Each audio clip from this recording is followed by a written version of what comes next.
What in the world happened to Aaron Rodgers last night? Ohio State took care of business Saturday, but can they do the same this week in Ann Arbor? We'll also look at Luka Doncic. Can he really be the MVP? All that and more on this episode of Hitting the Field.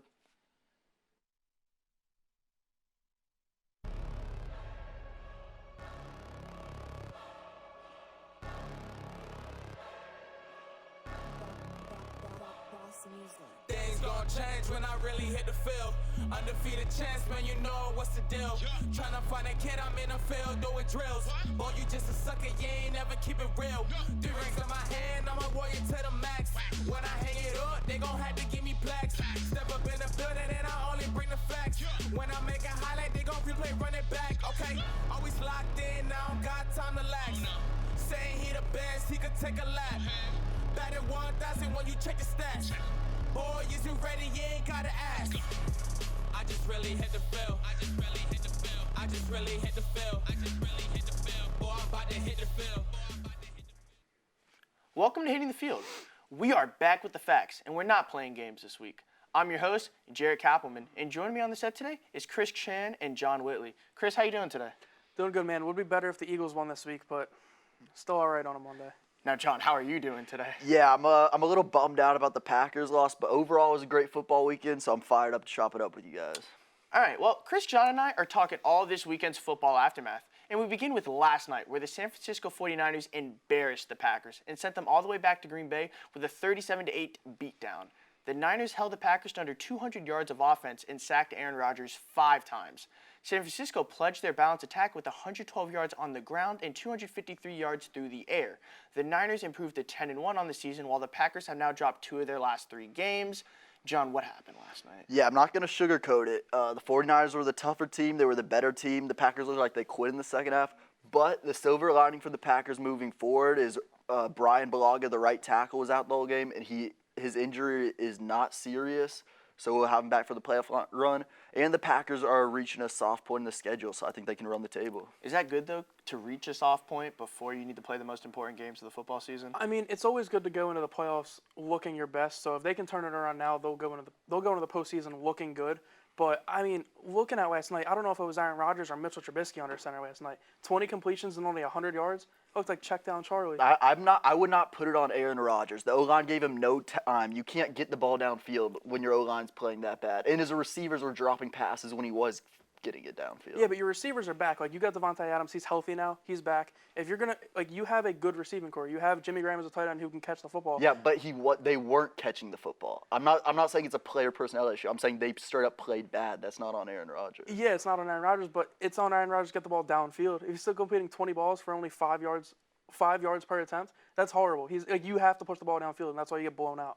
Especially in a blowout, you got to push the ball downfield. His offensive line didn't give him the time to push it downfield, and his receivers weren't catching it when he was.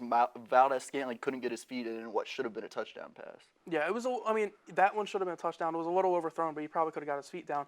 But still, you got to push the ball downfield. You can't just be dinking and dunking the whole game and expect to win. Not against that defense. I think that game was over after the first drive. I mean, it starts with the 49ers getting the ball on the 2-yard line after sacking Rodgers on the opening possession. But the big thing, Aaron Jones, Jamal Williams, where were they last night? They were non-existent. That 49ers defensive line was too much. Like you said, the first drive set the tone and did not get better after that. Yeah, that first drive kind of reminded me of the Eagles-Cowboys game. We fumbled on the first drive, and after that, you just couldn't get your feet under you. The whole play, the whole plan goes right out the window at that point. Because if you're fumbling on the first drive of the game, you're down 7-0, and that's after you get the ball, and then you already know second half you give the ball back. It messes up your whole game plan. Yeah, there's not many positive things I can say about that game. I think the pass rush was solid for Green Bay, getting 3 sacks, and I think the secondary was solid, but we cannot stop the run, and if you can run on this Green Bay defense, you will beat them. So are the 49ers just good? They're legit. They're the best team in the NFL. There's no reason other than the fact that you just say that their quarterback isn't proven yet. He's the best. They are the best team in the NFL. They've played the best all year. They're a missed field goal away from being undefeated.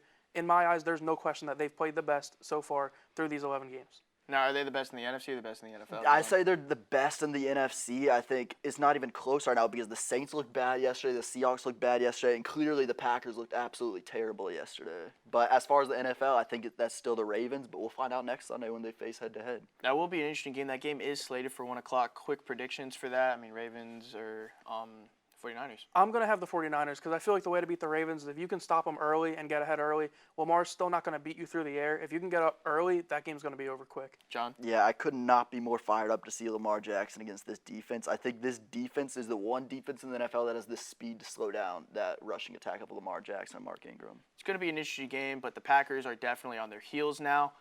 Well, moving from one disappointing NFC team to another, the Eagles hosted the Seahawks yesterday in a windy, rainy, ugly game, which saw just 9 points from the Eagles, who now sit at 5-6.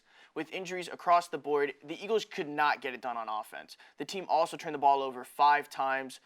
Chris, what is going on with our Eagles? So, did Carson Wentz play well yesterday? No. But at the same time, when your top 3 receivers are out, your starting running back is out, and your best offensive lineman's out, going against a Seattle team, I don't know how you're going to expect to put up points. I mean, it was a combination of playing bad and the injuries. I don't think it's time to hit the panic button yet.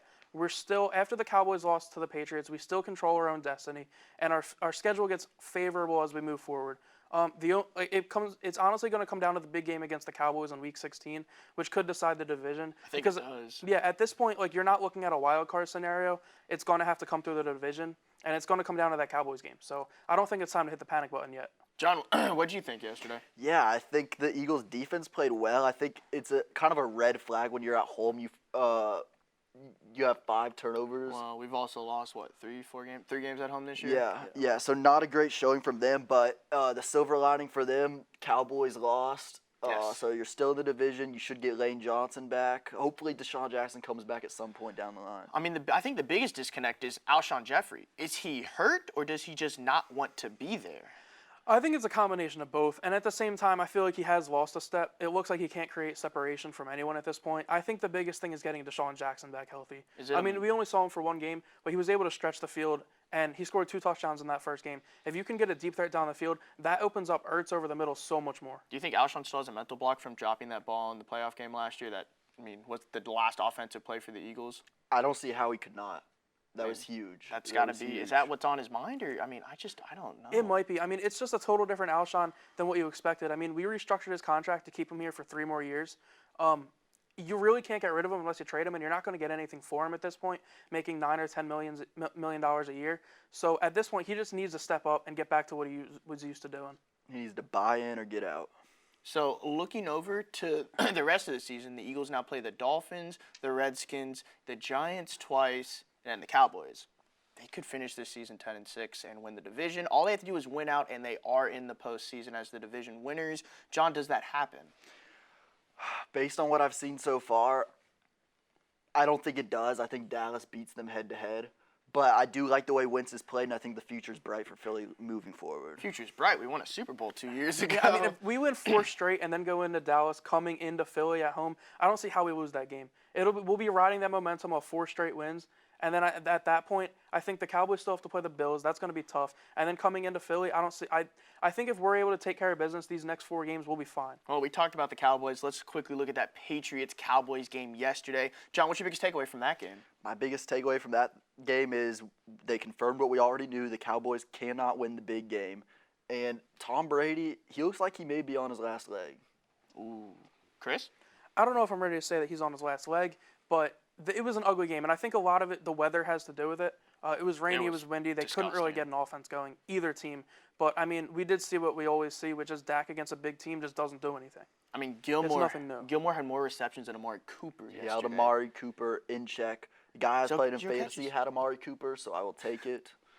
But, did the Cowboys they just didn't look good? No, they didn't. And, I mean, like you mentioned, Amari Cooper, that's your go-to receiver. You need to get him involved. I don't really care. The weather was a factor, but his very first target ended up getting picked off. So, I mean, he just wasn't creating the separation that he needed to. Any closing thoughts on that? The Patriots, great. Yeah, I think there's some silver linings for that Cowboys defense. I think the pass rush is coming along, and frankly, I think that's why they will beat Philly at the end of the season is because of that pass rush. I mean, they put up, 9 against the Patriots? It was 9, and I mean, it wasn't good, and the Patriots defense is legit, so no one's really putting up points against them. But, I mean, you mentioned us getting our offensive line back, we'll be fine. We'll be fine once we get to Week 16. Well, I'm looking forward to Week 16. That's all the NFL talk we have for now, but be sure to head over to our Twitter @HittingTheField to answer this week's Twitter poll. Who will win tonight's Monday Night Football game between the Ravens and the Rams? We'll reveal those results at the end of the show. When we come back, we'll shift over to college football. I'm Dave Jeffrey, attorney at law. Has your favorite team ever left you feeling sad, disappointed, or even a little angry? Don't you feel like you should be compensated for it? Just take a look at these real testimonials from my real clients. After Tyrod Taylor led the Bills to the playoffs for the first time in 17 years, I was the happiest I'd ever been. And then the Bills traded him, and I wanted to die. But thanks to Dave, I found my will to live again. Yo, Kevin Durant's a bitch. When he said his mom was the MVP, I was so pissed. He put up 30 a game, not her. Same time, I knew my boy Dave would be able to get me some quick cash. Thanks, Dave Jeffrey. I've helped millions of people, and chances are I might be able to help you too. I hate Dabbit Jeffries. My whole family died in a car crash, but he gave all my money away to a Saints fan because of some blown pass interference call. Thanks, Dav. Aren't you mad when KD went to the Warriors? Nah, that's pretty chill. Give me a call at 888-888-888, crying emoji, and I can fix your sports misery too. Please call the number on your screen today if you are experiencing any grief, sadness, or even if another fan has hurt your feelings. All you have to do is provide your credit card number, the 3 silly digits on the back, and the expiration month and year. This is not a scam. Doop-de-doop. Welcome back to HTF. I'm still with Chris Tran and John Whitley to talk some college football drama. We begin our talks with this weekend's biggest upset, as number 6 Oregon had its playoffs hopes slip through its fingers with a loss to Arizona State 31-28. Oregon found the end zone 3 times in the fourth quarter, but the comeback bid fell short. The Ducks fell 8 spots in the AP poll and will likely face similar damage when the college football playoff rankings come out tomorrow. John, what'd you make of this Oregon loss? This was Oregon's opportunity. This was Justin Herbert's opportunity to win the country over. They had a primetime ABC. The whole country was watching, and they flopped. Justin Herbert threw 2 interceptions and, frankly, did not look good, and Oregon lost their playoff chances. You know who else flopped? Chris Tran placed a bet on them when they were down 7 and did not come out victorious. It doesn't feel great. That was their opportunity, like you said, to win the country over, and I thought they were going to pull it off. Arizona State shouldn't have been that big of a contest. They're a mediocre team in the Pac-12, and I thought they were going to be able to pull it off. Clearly, I was wrong. They had the momentum going in the fourth quarter, and then on a 3rd and 19, they let up an 80-yard touchdown. That basically seals your fate at that point. I mean, that was their chance to really, really cement their picture into the college football playoff rankings. They could have been a top 4 team. If they would have won the Pac-12 championship, they could have been in the semifinal. But at this point, it's over. I mean, maybe a Rose Bowl, but like at that point, that was their only chance, and they completely blew it. Well, what really shined was Johnny Johnson. He did. But moving away from that, let me just give props to Herm Edwards in Arizona State because he had a great game plan and he had his players focused. So let's not sell them short. Yeah, I mean, if anything, Herbert might have hurt his draft stock yesterday because like people don't get to watch the Pac-12 a lot. So when you're in a primetime game, you got to show up. I mean, because when you're playing at 10 p.m. Pac-12 football. Yeah, exactly. Like at 10 p.m., no one's staying up to watch that. So when you get the ABC game, the 8 o'clock game, you need to show out. This is your opportunity against an opponent that you should be able to handle pretty easily. And they, like you said, they flopped. That was their chance, and that's over. Great showcase for Arizona State Sun Devils, though. Amazing. I mean, Arizona State on the national stage, Herm Edwards proving that, he's not a terrible coach. But realistically, this was a huge disappointment for the Ducks, who I think just had to win out, and they would have found themselves in the postseason. But let's jump around. The only other top 10 team to lose this weekend was the Penn State Nittany Lions, who fell to the undefeated Ohio State Buckeyes 28-17 in Columbus. Penn State went to the locker room scoreless at halftime, but put up 17 unanswered points in the third quarter to cut their deficit to 4. However, a scoreless fourth quarter pushed Ohio State ahead to its 11th victory of the season. Chris, what's next for the Buckeyes? Well, the Buckeyes, for me, after watching that game, it was only an 11-point game, but it was a bigger blowout than that. I mean, they doubled up in terms of total yards. They had a couple turnovers early in the drive, which helped Penn State score. But to me, Ohio State's the best team in the nation. It's not close for me. I think they're the most complete team because you have that number 1 offense along with the number 1 defense, and I think that's the difference. They have a defense rolling now that they're going into Michigan and they're going to roll them. They're going to roll through the Big Ten championship, and I think they're should be the clear favorites to win the national championship. John? Yeah, I agree. I think Ohio State looks like the best team. I think Justin Fields looks like the best player. He's just too much for these defenses to handle. We've seen it twice now where defenses have a great game plan for them. They have players in position, but they can't finish on Justin Fields. So is Justin Fields the best player in college football? No. Or I don't know. He's not. I mean, because that Ohio State team is so stacked that Justin Fields is great. He's in the top 3 without a doubt. But what Joe Burrow's been able to do at LSU is insane. I mean, they're asking him. They have the offense on his shoulders, and he's been delivering all season. He's a totally different quarterback than he was last year, and literally from week 1 till now, he's been the best player in college football. Justin Fields isn't even the best player on that Buckeyes roster. It has to be Chase Young. Chase Young, yes. He sir. said this single. I mean, what do we think of him? He came back this week and he broke the single sack season record for the Buckeyes. I mean, he's literally this giant X factor for him. What is Chase Young's impact back to Ohio State help them for the future? Well, it's huge. It's huge. I mean, when you have a pass rusher who can do that, then how is the offense going to push the ball downfield? How are they going to score enough points to keep up with Justin Fields and Dobbins, that offensive attack for Ohio State? Yeah, I mean, the biggest thing is you need a quarterback and you need someone who can get their quarterback, and that's what Ohio State has. And I mean, I think that's why they're the number 1 team in the nation. Like I said, Joe Burrow's been the better player. He's better than Justin Fields. He's going to win the Heisman. It's not going to be a question. But in terms of a complete team, it's Ohio State. I don't see how Justin Fields can be a Heisman candidate. I think Justin Fields is the more dynamic player. I think Joe Burrow, he doesn't make mistakes. He might be a slightly better passer than Justin Fields even, but I think Justin Fields with his running ability is just the more dynamic player. Yeah, but they don't ask him to do what they asked Joe Burrow to do. That entire offense is on his shoulders. If Justin Fields doesn't have a good play, a good series, a good half, you're going to have J.K. Dobbins to rely on. You're going to have that defense to rely on. LSU's defense isn't nearly as good as it used to be.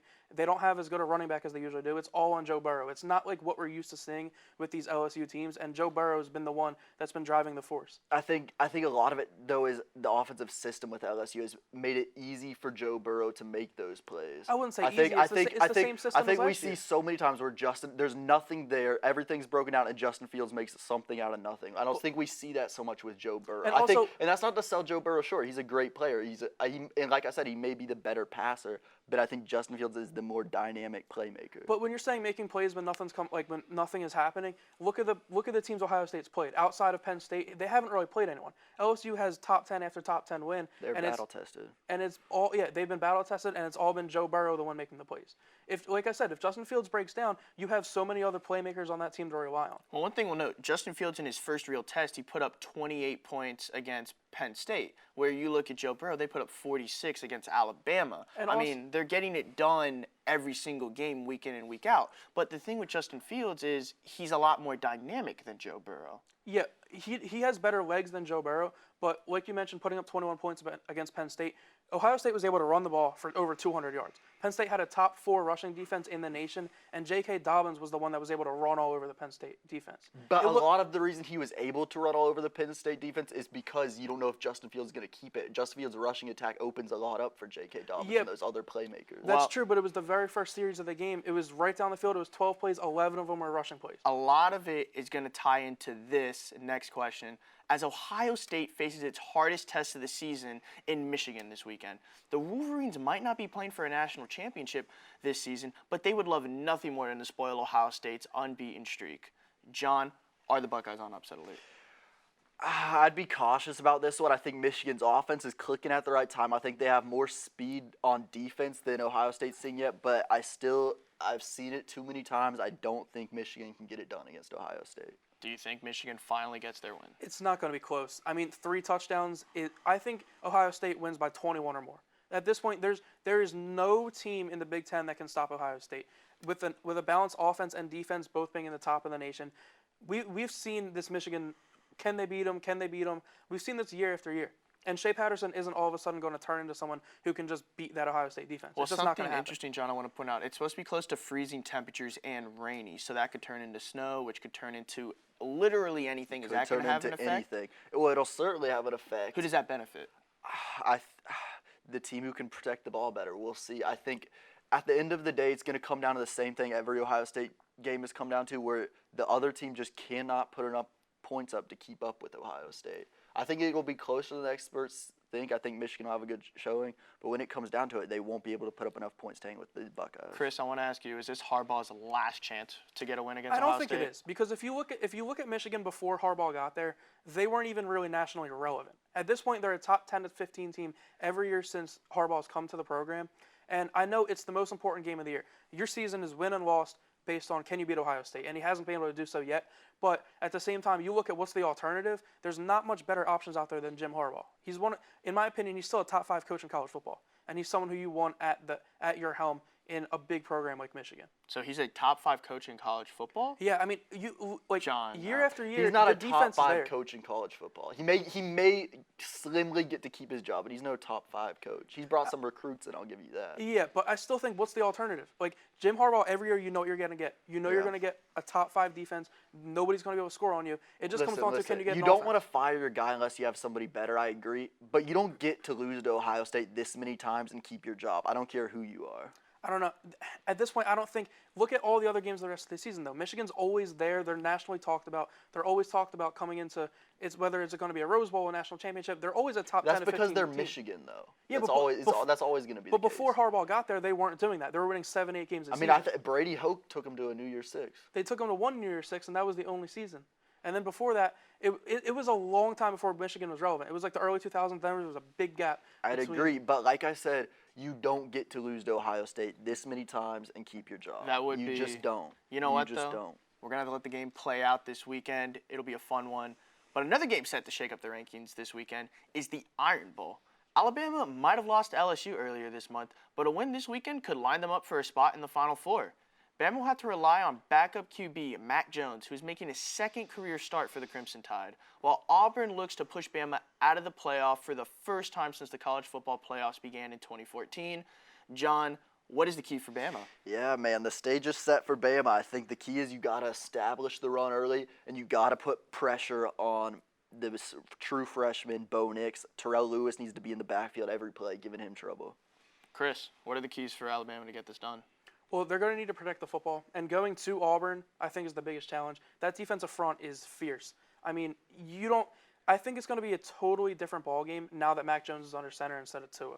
And I think that's going to be the issue for Alabama going forward, is that you look at the 2 starts that Mac Jones has had. Who were they against?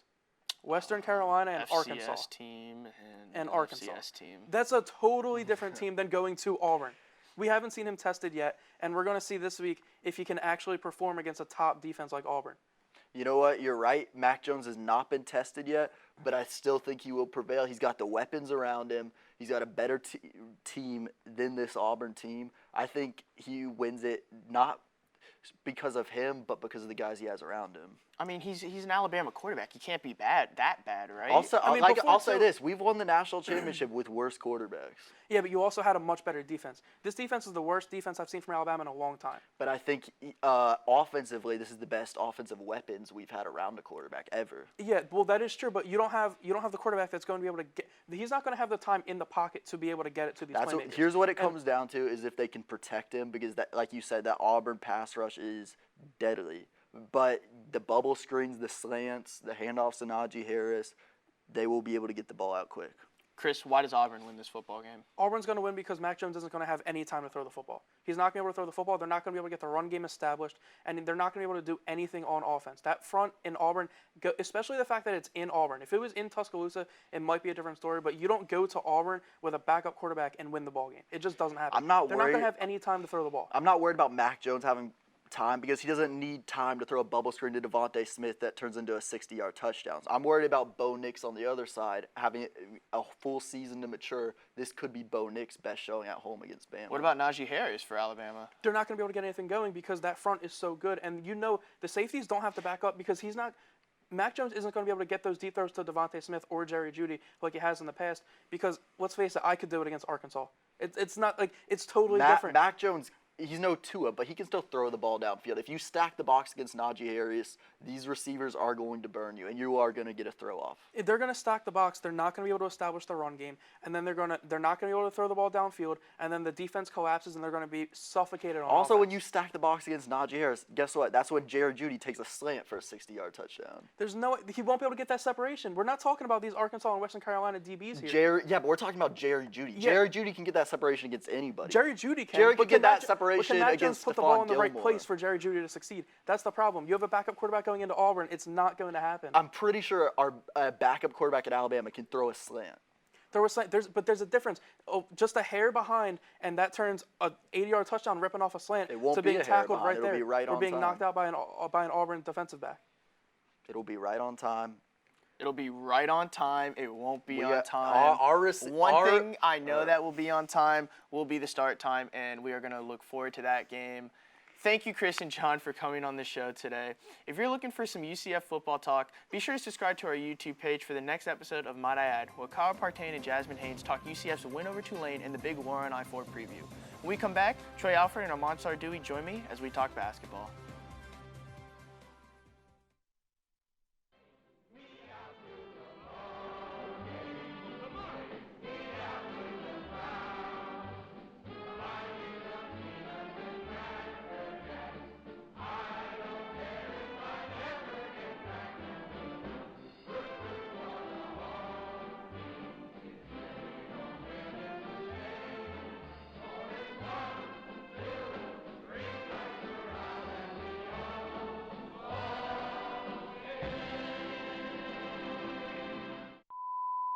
I mean, yeah, they lost the last two, but third time's a charm, right? That's what I tell myself every night before I cry myself to sleep, right?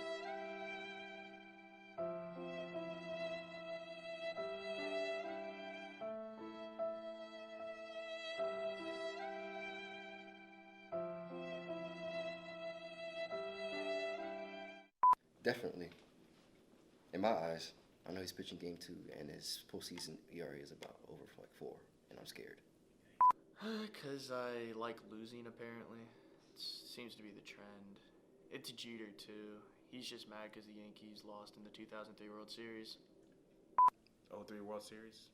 I think I have a better chance of winning the lottery, actually. Like, I'm probably going to throw it all on red this summer and hope for the best. 100%.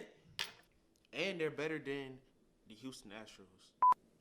The Trastros. Honestly, Justin Verlander is the second coming of our Lord and Savior, Jesus Christ. He is a god. I would go straight for Kate Upton. I don't know.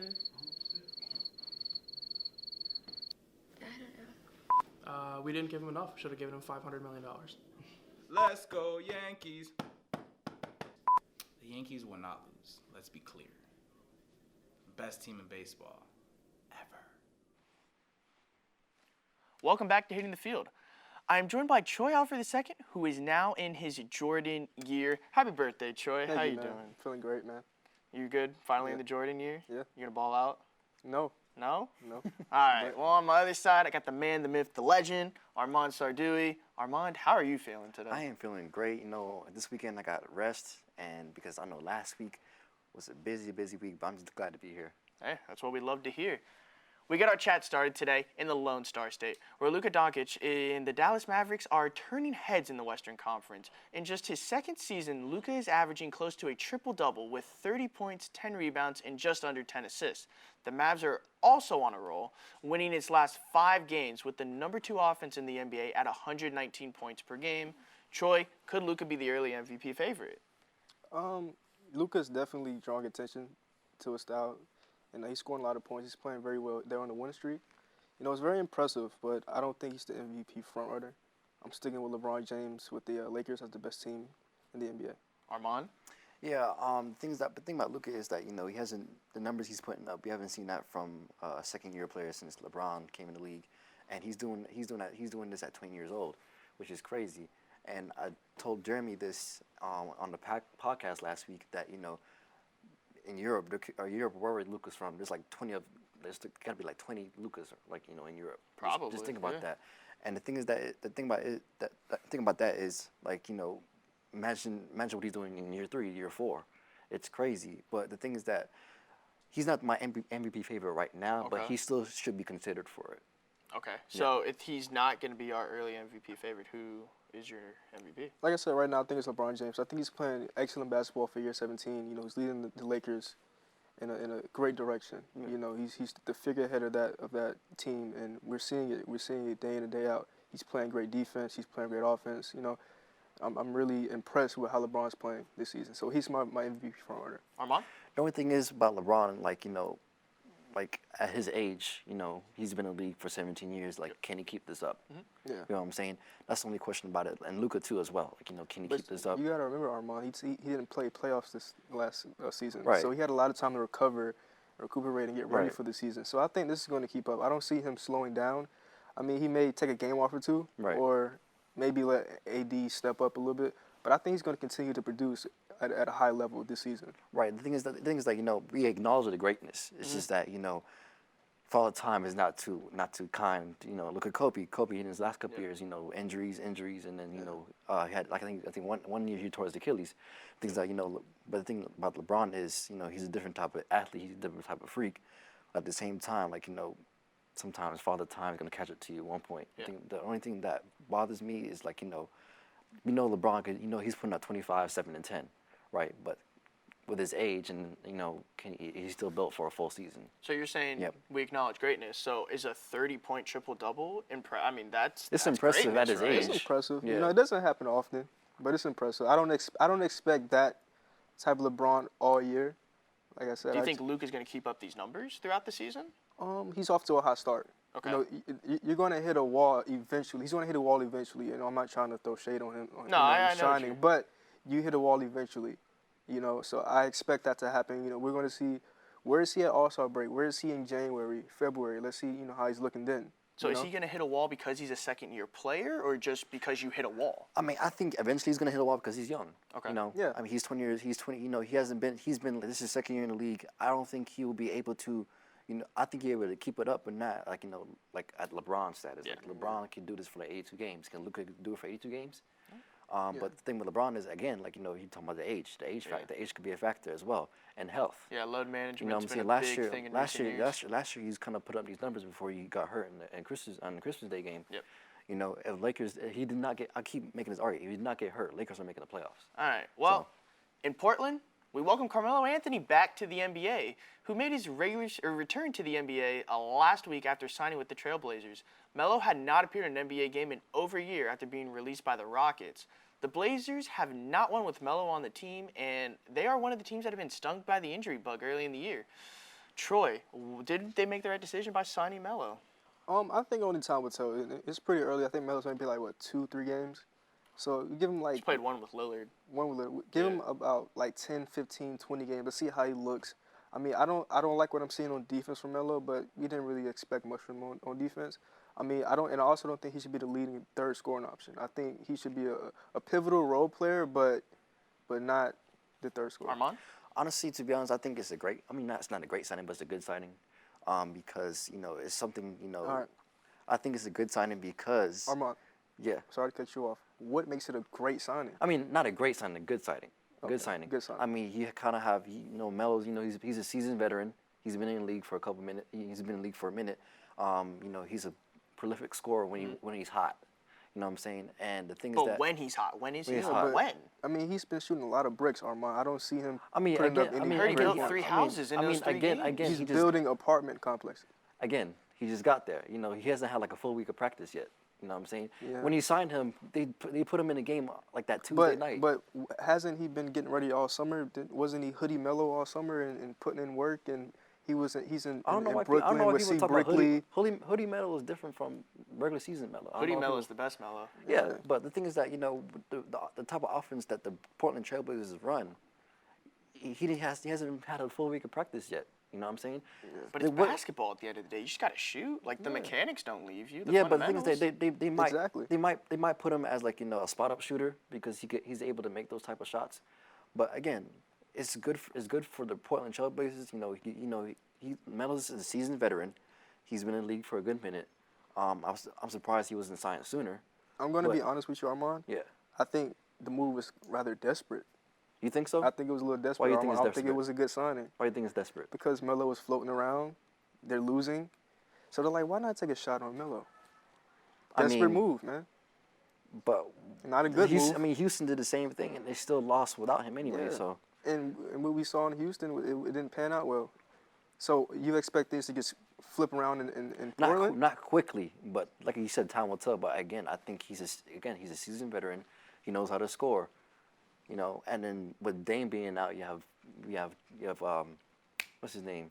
What's his name? What is his CJ. name? CJ. There you go. I don't know why I forgot his name. That's crazy. Yeah, you got CJ. Yeah, Melo. I mean, obviously. You got Nas Little. You got Rodney Hood. Right. Exactly. You got Kent Bazemore. Right. They got some guys there. That's what I'm saying. I think it was a little bit of a desperate move. The Portland Trailblazers are not a bad team. They you know are what I'm saying? now. But you still added a scorer, though, is what I'm saying. You added some scoring. You added a little bit of scoring, you know.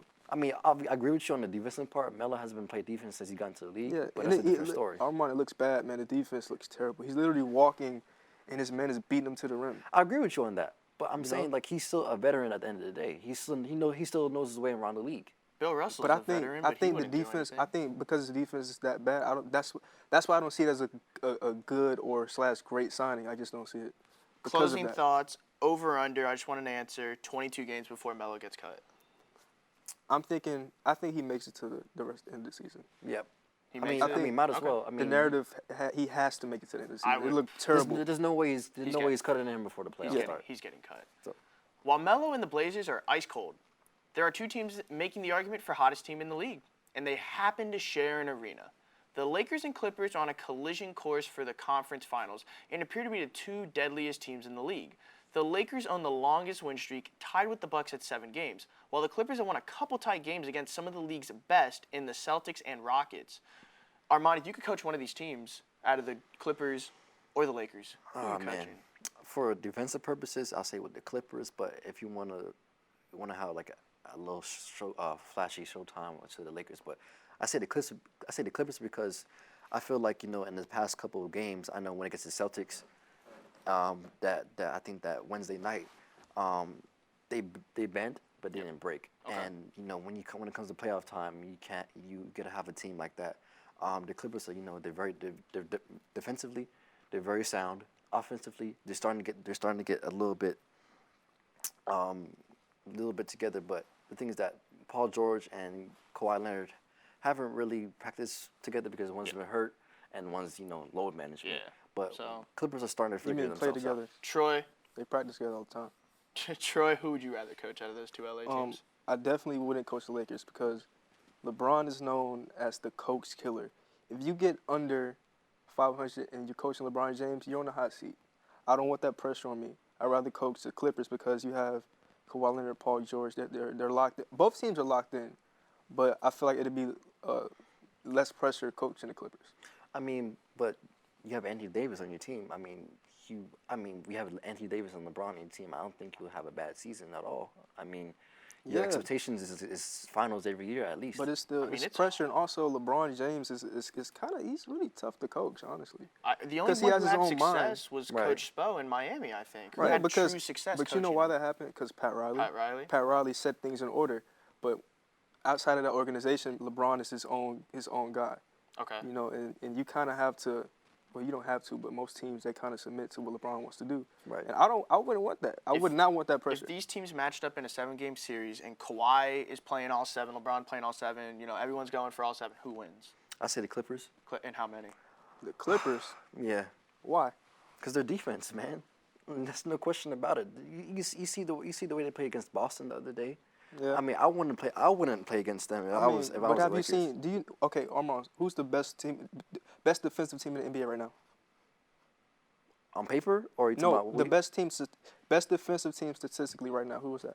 Wouldn't be the Lakers. All right then. So but what do you mean? When it comes to playoff time, I would choose the Clippers because they turned up a notch. Troy, the Lakers have been playing like that. The Lakers will win. But how long can they keep it They're up? They're going to keep it up. I don't disagree. They've been the hottest team in the NBA right now. And when you have a locked in LeBron James and Anthony Davis, Dwight Howard's even locking and swatting things. Like, come on, man. I mean, again, like, how long can he keep this up? Don't get me wrong, they are the hottest team, but how long can he keep this up? I mean, we are only 15 games into the season. But they've been down multiple times and still came back. Yep. You know, Clippers have done the same thing to cut you guys off. but we do need to throw it to a commercial break. Thank you, Troy and Armond. Your takes are always pleasure to have for NBA. But when I come back, I'm going to reveal the Twitter results for our Monday Night Football, and I'll rant. Stay tuned.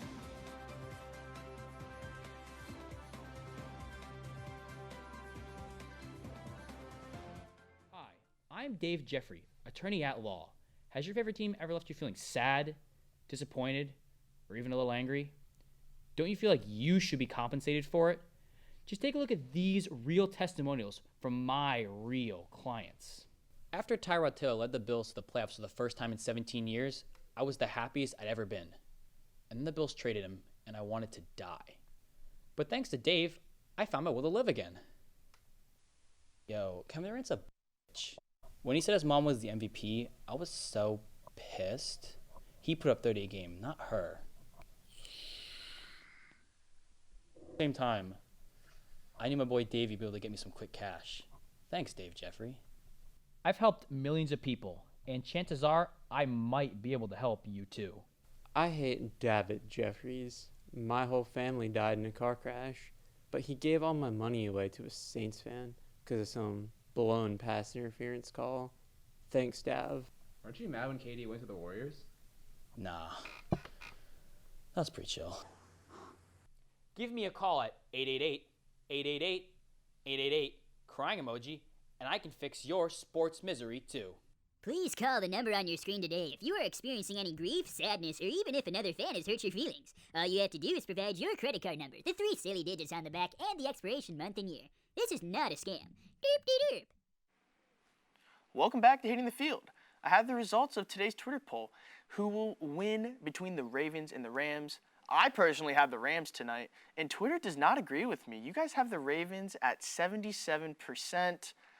I just think the Rams are going to step up. They're in LA. This is a big game for them. This is a must-win to keep their season alive. The Ravens are, I would say, locked in the playoffs. So I think the Rams are under more pressure of a must-win. If they lose this game, the Rams season is actually over.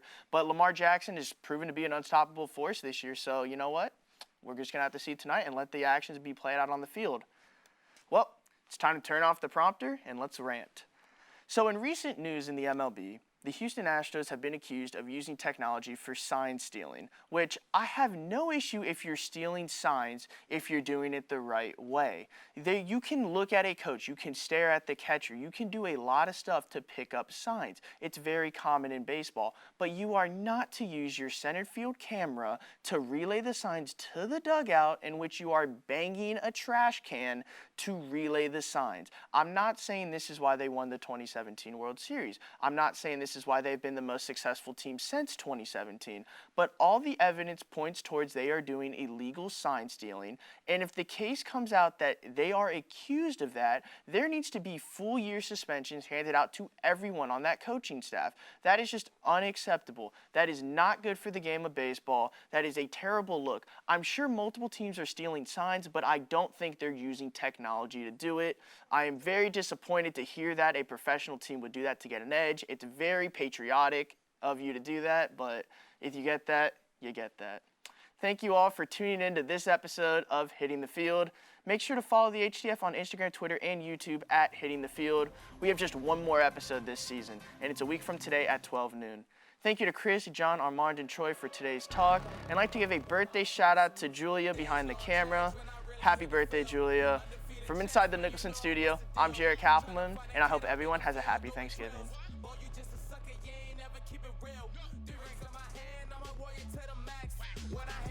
They gon' have to give me plaques. Step up in the building and I only bring the facts. When I make a highlight, they gon' replay, run it back. Okay, always locked in, now got time to lax. Saying he the best, he could take a lap.